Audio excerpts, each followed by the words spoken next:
All right, everybody, welcome to another live stream. Just making sure we're live. How's the Camaro look? I think it's looking pretty good there. It's a nice day out here in northern Florida. Figured I'd go live, hang out with you guys. See if you guys have any questions or anything on what's been going on with the Camaro. You can see the S2000 in the background there and my ladder. You know, we're doing some work on the garage. We're building this thing out. That's another project we're working on. But I wanted to get on here and answer any questions you may have, or just discuss or talk about the Camaro, talk about the cars. We can talk about the Type R and the Civic Type R and where I'm at with that. But that's a whole nother video. I'm almost ready to give up on Honda, but again, we can talk about that another time. In the meantime, we can talk about our Camaro and how awesome it is, how fast it is, the positives and negatives. Anything you guys want to know, put them in the comments below and I'll go ahead and answer. I guess while I wait for you guys to get on here and say hello, you know, Super King, what's going on, man? So Super King's on here. He's an awesome race car driver. It's good seeing you, man. But yeah, so this thing has been really cool to own.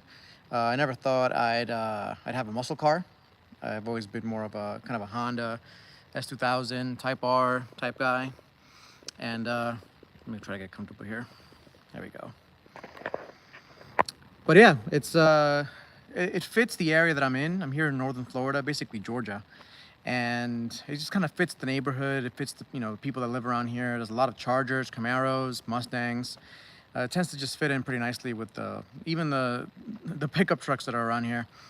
That this car just it's really good. It gets a lot of attention, which I don't really drive it around that much. It does take takes a lot of gas, but the tires are not very good for driving around town. They're very good at track, so it's been a good time with that. If you guys have any questions, put them in the comments and be sure to answer them. So Super King, since you're here, how was the Corolla? I saw so Super King borrowed his friend's GR Corolla. And he seems to have a really good time with it up in Chicago. And you always have to cross shop the Type R with the Corolla. So, does the ZL1 have carbon brakes? It does not have carbon brakes. It has regular steel brakes, but they're huge. Humongous brakes. I could show you guys actually. So, that's my backyard. I'll show you guys little brakes here. When I say little, I mean huge. There they are. They're rusty because I haven't driven the car in a while.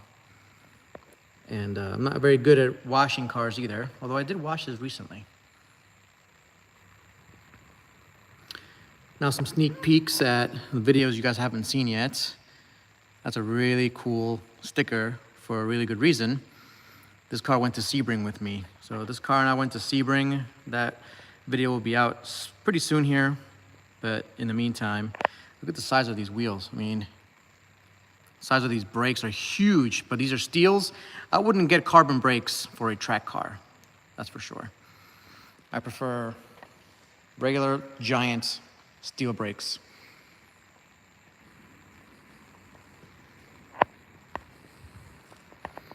All right. Good question, Super King. But yeah, other than on-track duty, this car stays parked in the garage. I haven't yet bought the Pilot 4 S's that I want to put on the car to drive it around. And the Goodyear tires, the 3Rs that are on it, ridiculous on the street. Like, they're not very good on the rain. They're very sticky, but when they're not up to temperature, they get very slippery. So this is not the best car for putting around town, obviously. It is fun to get into trouble though. So I was I was an I-10 on the way to Jacksonville, and there was just a big open stretch of road, and I was like, let's gun it. So I gunned it, and I pretty much went up to 140, 150 miles an hour, and I backed off, slowed down enough. I was going to like 85, 90, but as soon as I slowed down to 90, I passed a trooper. I'm like, well, if he would have caught me 140, I would have gone to jail. Oh man, but yeah, this car is conducive to just having fun.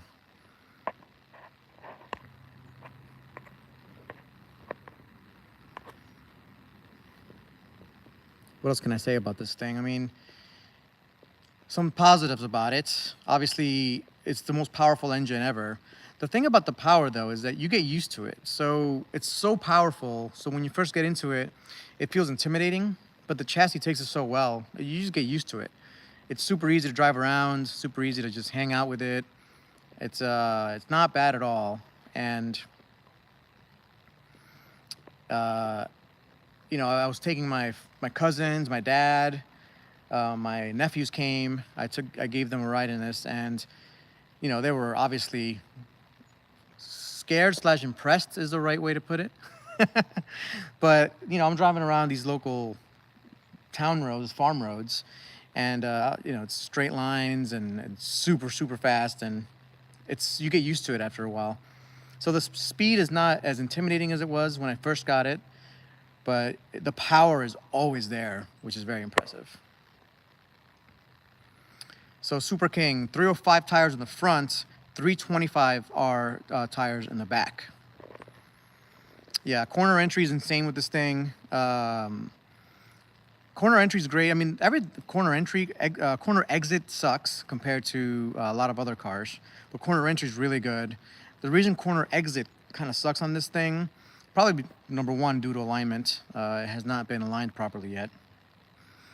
Let's see, let me read this first. Hope you're doing well, stay safe. How's the build quality versus Type R? Build quality is a good question. I'm gonna show you guys. The FK8 Type R was built in England, and that's the Type R that I've had, and this is the Type R that a lot of you guys know. This has very similar, probably slightly better build quality than the FK8 Type R. Now the FL5 Type R is built in Japan, and that's better quality builds than this thing. So I'll show you guys. Once again, take a little peek at the Camaro.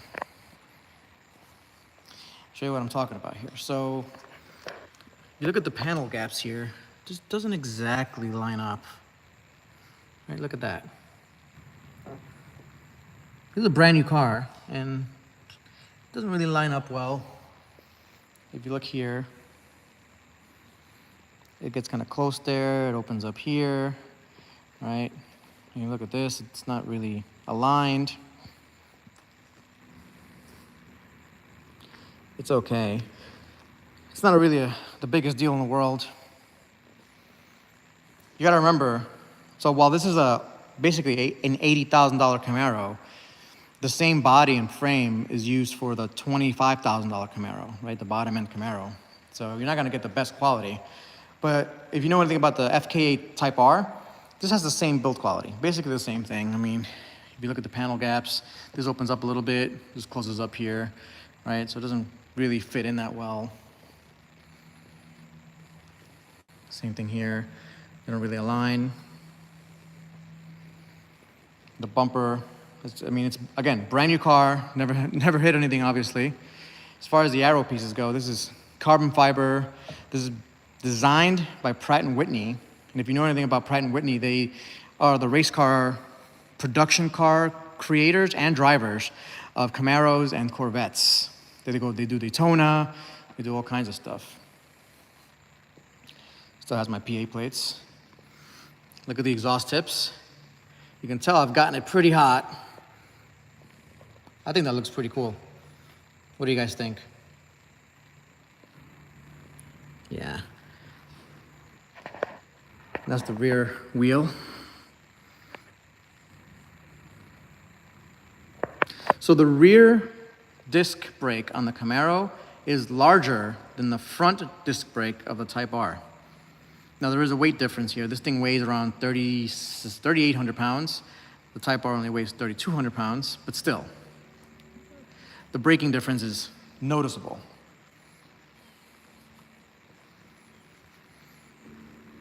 These arrow slats, obviously. Everything you see is functional. Huge gulps of air goes in here. But yeah, to answer the question on build quality, it's about what you'd expect for a $25,000 American muscle car. That is to say, it doesn't really matter. Right? The build quality doesn't matter when you're getting 650 horsepower, 650 torque. You get all the carbon fiber developments, you get all the aero, the brakes, the suspension itself. I mean, Not sure if you can see the DSSV. They're in there, that yellow piece there. Those DSSV shocks themselves, those are race car shocks. Really good shocks. For what you get for the money, can't beat this thing. Really can't. And by the way, this does not overheat on the track. It just doesn't.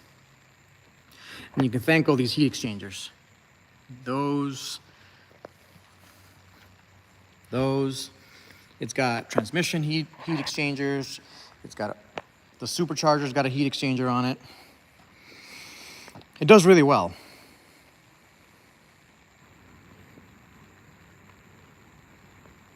Yeah, I like it. But yeah, as far as build quality goes, oh, the other thing is the interior does rattle because again, it's just cheap plastic put together. It's a really nice interior though. Like the technology is really good. Everything else is it's functional. It's a very functional car, and I really can't ask for more than that. You guys are saying that you guys prefer the ZL1 to the Hellcat or so we've got the Hellcat, and the Mustang. So what do you guys prefer, the Mustang or the Camaro? So would you take a GT500, which is about 10 grand more than this? Or would you take a Hellcat, which is about the same price? So Sham says ZL1. It's hard to beat this, man. 650 horsepower, 650 torque. I like that the engine and drivetrain is used in so many of the GM vehicles. So Isman says GT500. So Alex says the Mustang, so because you can actually see out of it. Now, I will say that the windows on this are tiny. I mean, you can see that much. That much windshield, right? Which is the same as the side windows. I have to say though, visibility, I mean, once you get used to being inside and get over the fact that you're in a smaller space with a gigantic car, you get used to it, and you could see very well. It's not Civic Type R type of visibility. Obviously, you're not in a fishbowl, but you can see pretty well. I mean, to show you guys, I'll get close. Yeah, and what you guys are talking about is the ridiculousness that is. Look how large. Look how large that is to the windows, right? Look how large that is to the windshield. So you do feel like you're looking out of a pillbox. But there's one thing that changes it all. It's that rear view camera right there. That rear view camera does amazing things for the visibility of this car. I'll answer your S2000 question in a second, but once you're in it, once you're driving it, it really does not matter about where the windows are and everything. You can see out of it very well. Obviously, the biggest blind spot is this right here. This is going to be the biggest blind spot for sure. But if you use the mirrors correctly, and they're pretty nice mirrors, it's not the biggest deal, and it's not as big a deal as people make it out to be. The Mustang is going to have better visibility. I still prefer the Camaro. So somebody asked an S2000 question. So the S2000 needs some work. I got to change out these. I'm going to change all the brakes, brake pads. I'm going to paint the calipers red.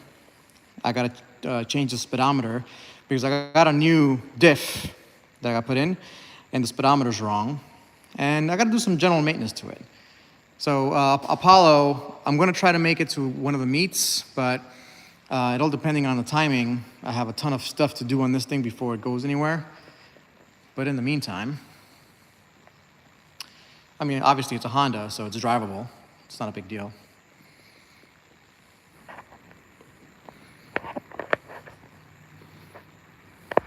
So yeah, that was Apollo asking me about the S2000.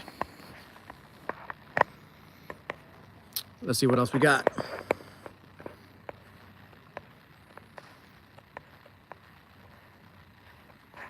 Patrick Burke, nice grocery getter. Thanks, man. So Patrick Burke is one of the reasons why I got a Camaro. It's because Patrick and other guys at NCM had SS1LEs. Also, Bobby, Bobby Balmuz, the guy that I buy the Corvettes from, he's also got an SS1LE. I did a review on the SS1LE, and I was sold. It's an awesome car for the price.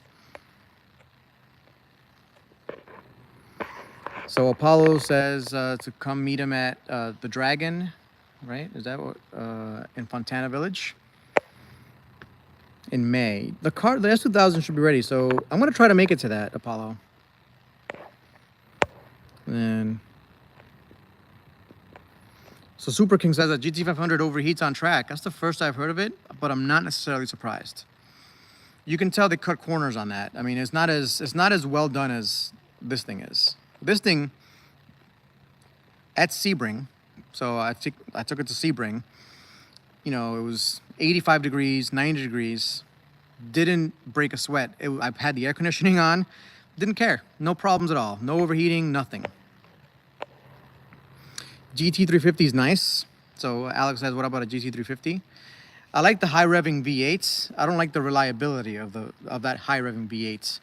That's why I'm on the list. I'm on two different lists for a C8 Z06, because the C8 Z06 would be a perfect companion to the S2000. So the S2000 right there would be perfect with the Z06 with the high revving screaming engine. That's why I really want one. Sham, thanks for coming out.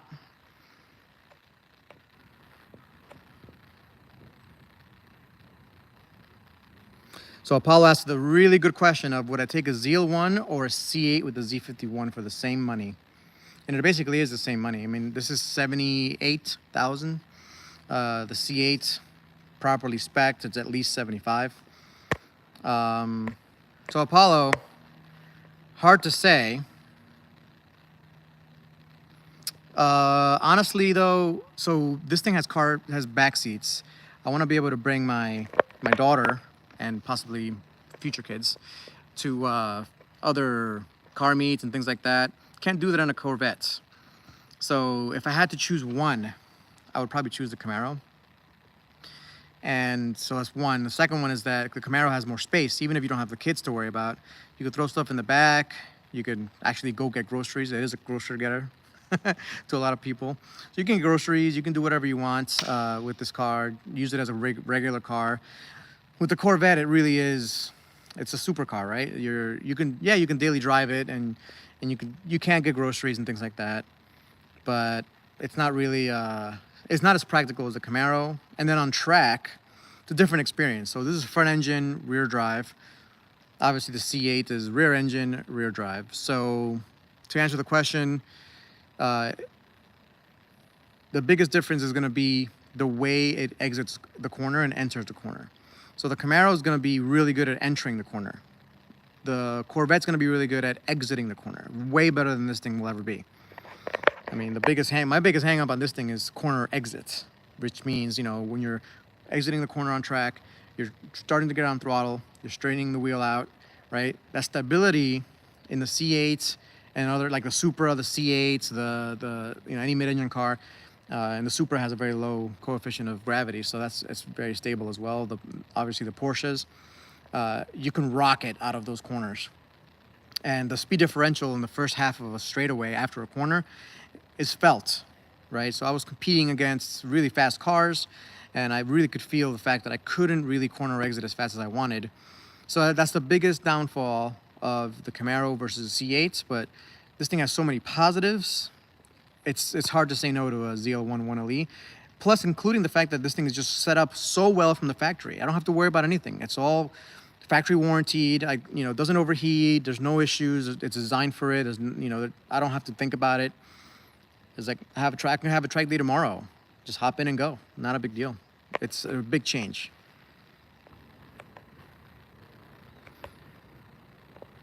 So Rob says, just saw the show. You having fun with it? I'm having tons of fun with the Camaro, man. Tons of fun. Went to Sebring with this thing. Historic racetrack with SCCA. I went to Sebring. Those videos are coming out soon. So Apollo says not to miss the Amelia Island Concours next weekend. Awesome event. I'll try to make it to that Cars and Car show. The problem is I have so many projects at this house, and I guess I'll turn it around. So we have lots of things going on. We're gonna put a pool in. All of this that you see here, this is all gonna be concrete driveway. I put this here as a temporary thing. We have all of this, like all of this has already been, electricity is running there, but we need to run electric to this. We need to put wood up here. We have to wall it out. We're gonna put a ceiling on. This is a ton of work. So I'm dedicating a ton of time to property maintenance. You know, you see in the background there, we planted longleaf pines. Just haven't had that much time to do all the car stuff that I wanted. But soon enough, I'll have a lot more time, Apollo, and hopefully, if I don't make it this year, I'll make it next year.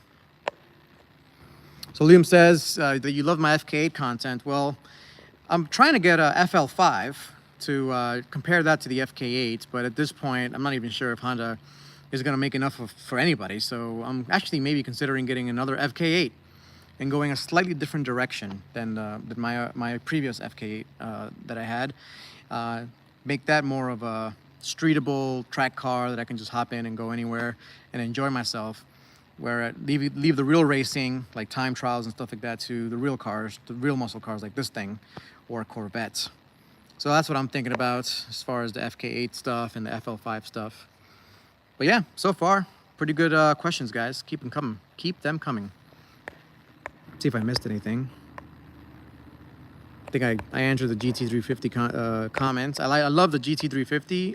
Again, the engine reliability is, and the way that. So my problem with the GT350, my biggest problem, is that the way the engine was engineered, it was engineered with too many compromises. So they wanted the sound. They knew they wanted the sound, but they were compromised in the block. They were compromised in the crankshaft. So they just kind of rigged it to work, which led them to have extremely high vibrations, which led to oil filters spinning off and destroying engines and other stuff. So, you know, I don't like the compromising aspect of it. I like the S2000 approach. There's no compromise there. They took a high revving 4-cylinder, they engineered the crap out of it, and from the engineering they learned from the S2000, they developed the K-series engines. That's why I like the F-series engine so much, because they took the engineering from the B-series, applied it to this, made it better, and then developed the K-series off of this platform. Pretty cool. The Camaro, again, uncompromised. 650 horsepower, 650 torque. It was the Corvette Z06 engine. It's in the Cadillacs now. All the good Cadillacs have it. Even the Escalade has the same engine as this. The big Cadillac SUV, the Cadillac V. The Cadillac Escalade V is what it's called. So again, no compromise engine. So GT350, super cool. Not a fan of the compromise that they did for the engine. What else do we have?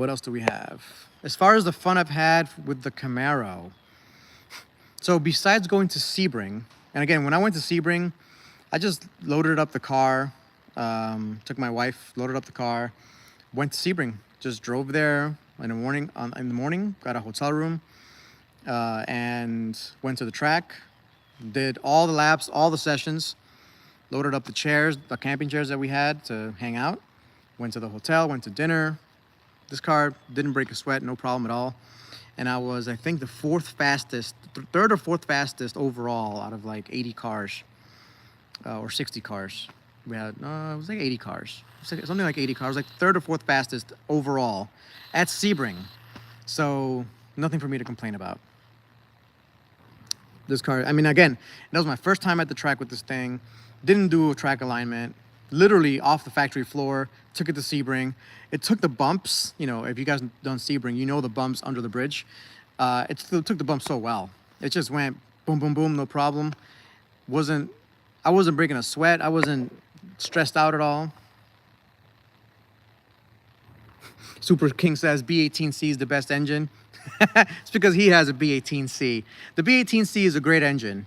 I think the B18 is one of the greats. I think the F20 is one of the greats. The K20 is one of the greats. Those three are probably the three best Honda engines that Honda's ever made, bar none. Now, if I had to pick one, most people would pick K20. I'm picking the F20. Sorry, I do have a lot of love for that 2-liter in the S2000. It was the basis for engineering for the K series. So K series would not exist were not for Honda engineering that engine right there. So Alex likes the K24. That's not a bad engine at all. Most people do the K24 blocks with the K20 heads. Very popular engine these days. That's what we know as the K swaps. K24 blocks with the K20 heads. Yeah, I mean, Honda 4-cylinders, best 4-cylinders ever made. If you're asking me which is the best V8 ever made, or which company makes the best V8s, it's gonna be General Motors, to be honest with you. I do have one other V8 that I'm going to be introducing to this channel here soon. And we're gonna be ramping up production here. So in case you guys haven't noticed, the last 3 years between January and February, I don't really do much YouTube stuff.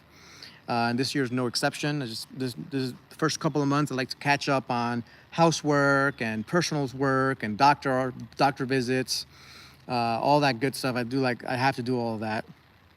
But then as soon as March 1st hits, that's when production really goes. And I've already started filming.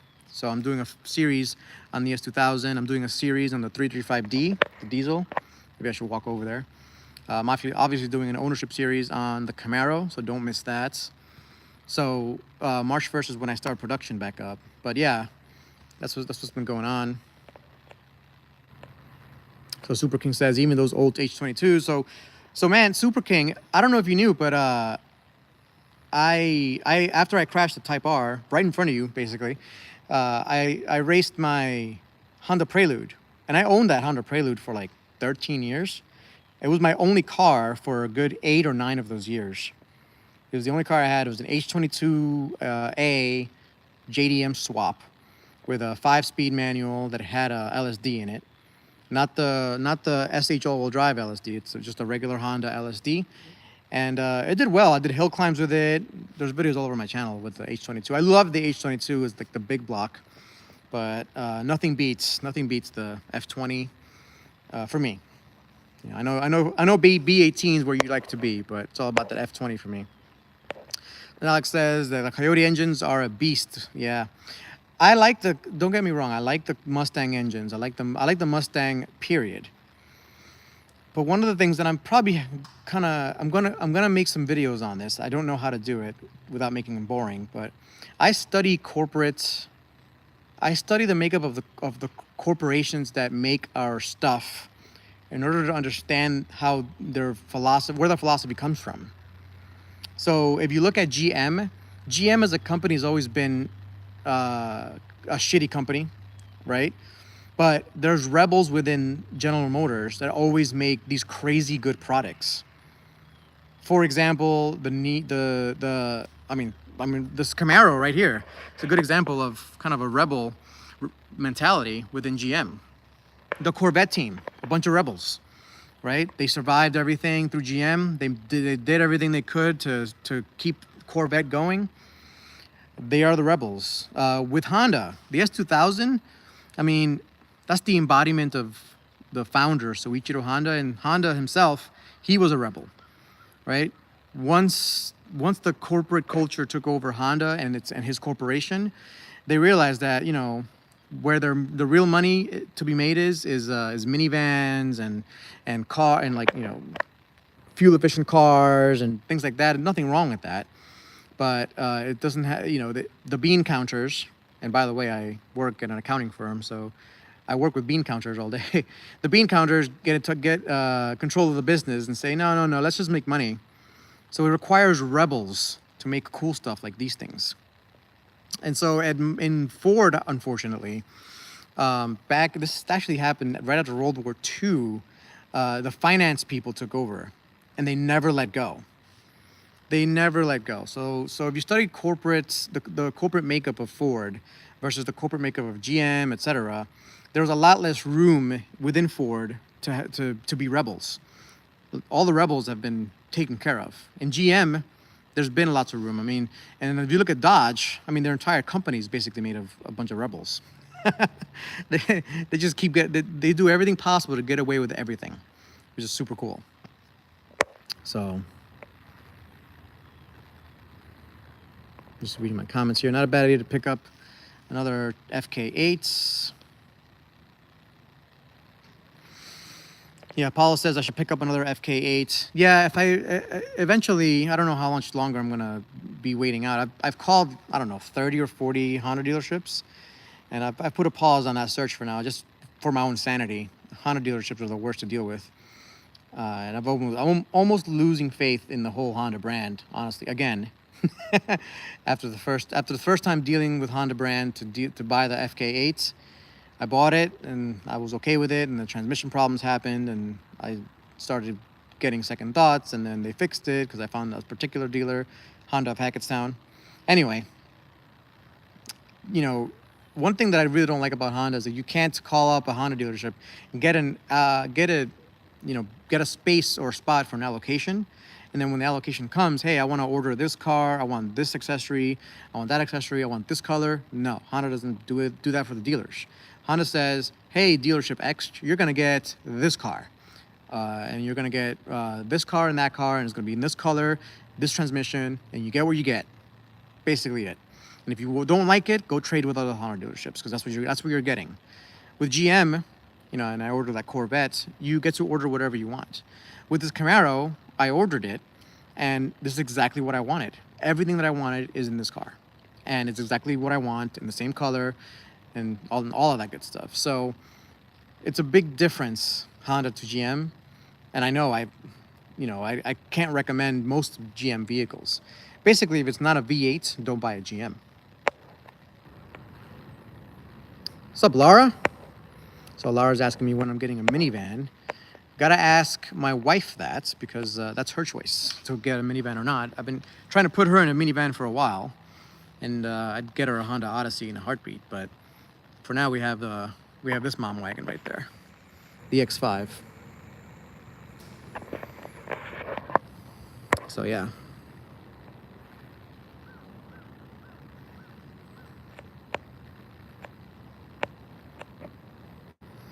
So so Apollo says in terms of the Rebels. So GM has a lot of Rebels.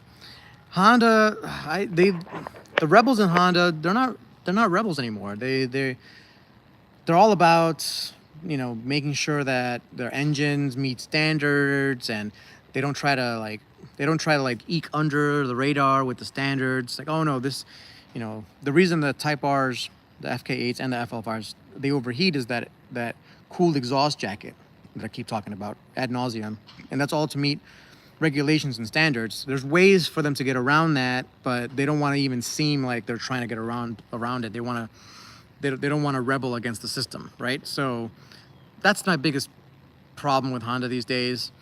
The founder, Soichiro Honda, was definitely a rebel. The new guys, not so much. Obviously, and the guy that designed the S2000, he's definitely one of the rebels. That's for sure. Oh yeah, and then for Toyota, Akio Toyota, he's definitely an awesome dude. He's a race car driver. He brought Toyota back from the brink of boredom, right? 10 years ago, Toyota was just Camrys and refrigerators, basically. But nowadays, GR Corolla, we got the Supra, manual Supra. We have the BRZ. Really awesome things. GM for the win. How long did it take for my Camaro to arrive? So it took me 3 months. That's it. So I got in touch I did call 5 different dealers, asked for allocations, and the first one that had allocation said, hey, you got an allocation? I can order one. How soon are you going to get it? It's like, oh, they can pick it up right now. It's okay, so let's pick it up, order it, done. So that was a good question. How was the Colorado ZR2 I had? Honestly, I missed that Colorado. That Colorado had a diesel engine that is used overseas in almost all those diesel trucks for a long time. They've been using it for a long time, and they're still using it. The reason they had to stop making it is because it no longer meets emission standards, And to get it up to emission standards, it would take a lot of engineering. But it was another one of those engines where they just barely met the requirements from the governments, right? To run that engine, that diesel engine. And that little thing could do a lot, right? You could off-road, obviously. I did a bunch of videos of a ZR2 off-road.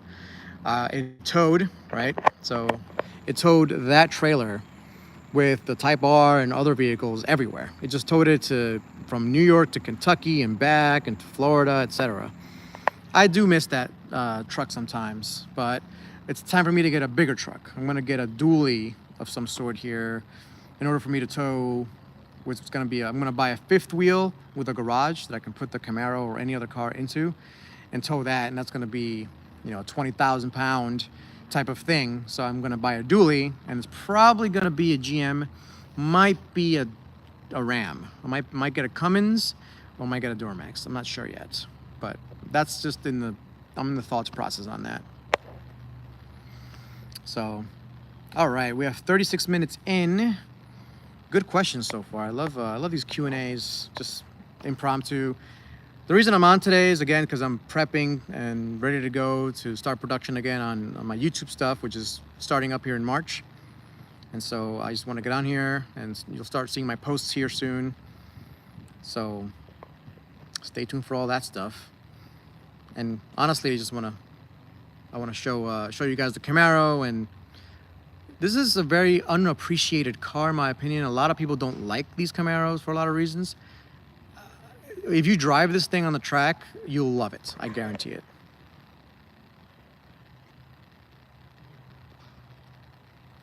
Good question on so Jeff W says a lot of people say that this car would be bad, just driving around because of the rough ride. So let me show you why this thing has a rough ride. There's really one main reason. These sidewalls on these tires, they're probably the stiffest sidewall I've ever seen. So they have no forgiveness at all. And so when you hit anything, you feel it in the chassis. That plus everything in the suspension is solid. Everything is solid bushing, which is what you want. But because everything is solid bushing, you feel every little undulation. So the biggest thing to do is to change these tires out for some Michelin PS4s, so Pile Sport 4Ss. That'll really fix the ride significantly and make this easy to drive on the street. And honestly, it's not that hard to drive. I mean, if you're used to driving a lowered car, and that is pretty low. If you're used to driving a lowered car, and you get different tires, it's not a bad car to drive. Again, the visibility, not the greatest, but with this rear view camera, it really doesn't it becomes a non-issue. So, yes, it's rough with the tires, but I've heard from a lot of people that once you change the tires, it fixes it, and I can believe it. So I'm going to be testing that myself. I'm going to be ordering these tires, these Michelins, pretty soon. I already bought a stock set of the same 4 wheels as this. We're just going to change the tires out, and it's really going to improve the ride around town. But again, if you've driven a lowered car, like a lowered Honda, for example, my Prelude was lowered for a long time. I'm pretty crappy coilovers, to be honest with you. That was a rough ride. This is way better in comparison. But if you're used to like SUV driving or driving that around, then yeah, this is going to be a rougher ride for sure. Not undoable though. You can definitely drive this as a daily. You just really got to get better tires for it. Anything else, guys, before I close out? It's starting to get dark. Not really. Probably got another hour of sunlight. Half an hour. But I think this is a good time to end the live stream, unless you guys have any other questions I can answer. Oh, here's a good one. So Corey has a C63 AMG. That's nice. And he's got a ZL1 1LE on order. He's not sure if he'll get an allocation. Which car will hold more value? The ZL1 1LE will hold more value. That's for damn sure. Because, well, 2 things. Mercedes, because of what they are, I mean, the luxury vehicles in general lose their value a lot faster than most other vehicles. That's number one. Number two, there's a lot of production constraints on these, and it all has to do with that, with the carbon fiber wing. You can't make, GM is having a really hard time finding suppliers for carbon fiber. That goes for the Corvettes, and that goes for the Camaros. So obviously they're trying to make as many as they can, but they can't. And they're also not really prioritizing it either, right? So the government likes to fine automakers according to their overall average MPG numbers, corporate miles per gallon, right? So they need to sell a lot of EVs and lower powered vehicles just to sell one of these. So there's no real incentive for them to be really ramping up production on these. So in the last couple of years, it's really been tough to get your hands on one of these, and so it's going to drive values up. And then once they stop making these, and they will stop making these, I think the next generation Camaro, I really don't see how they can get away with not making it a V8, but there'll be a hybrid version, and it'll be, you know, probably a little bit softer. You know, we'll see. If there's another better somehow Camaro ZL1 1LE, then the values will drop on this, but I really don't think they'll be able to do it. I really don't. They're going to concentrate on the Corvette brand going forward. So I see this holding way more value than a Mercedes, to be honest with you. So I'm holding on to this thing for at least until I get a Corvette Z06, a C8 Z06.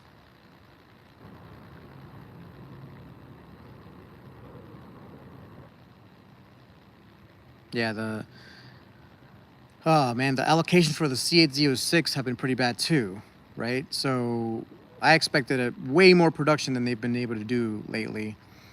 It is what it is. All production kind of sucks these days. All right, guys, anything else I can help you guys with? Any questions? I find these to be very fun, especially at this time of day. I mean, look at the twilight. That's the kind of lighting you want, the golden hour type of light.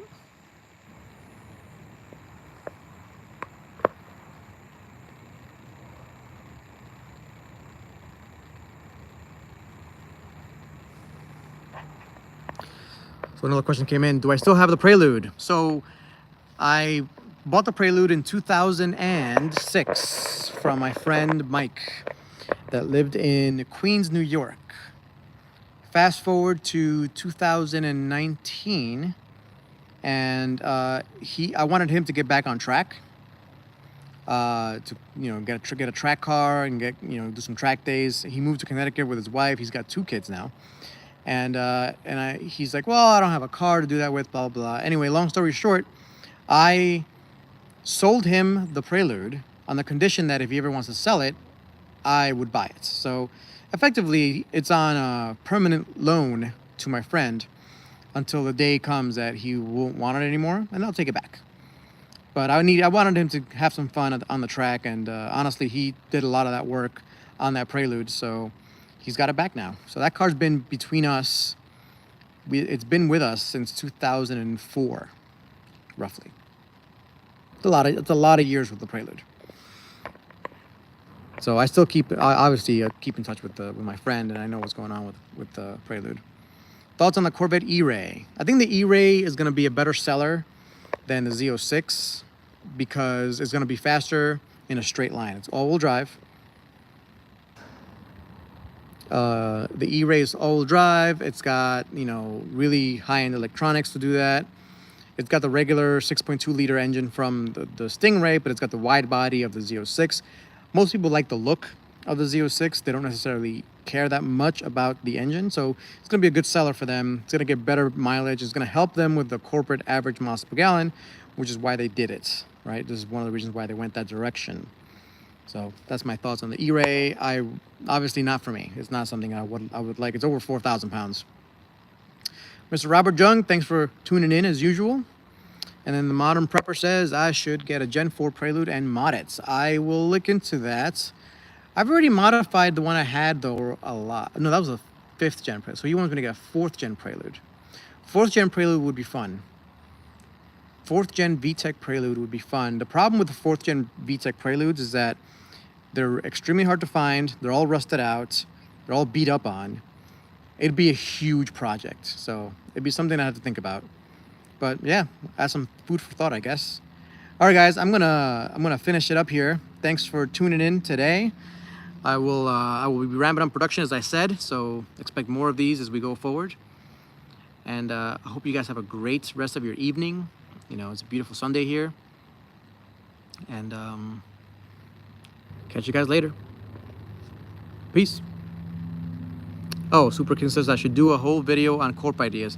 Yeah, I'm gonna do a series on the corporations, because my job, my whole career has been based on people operations, and basically the makeup of corporations and how they work, and effectively the philosophies and psychologies around corporations. So I can really talk about that, and I will. So I gotta find a way to make it not boring, which is the hard part. We'll figure it out. All right, Les, and the rest of you guys, thanks for watching. Peace.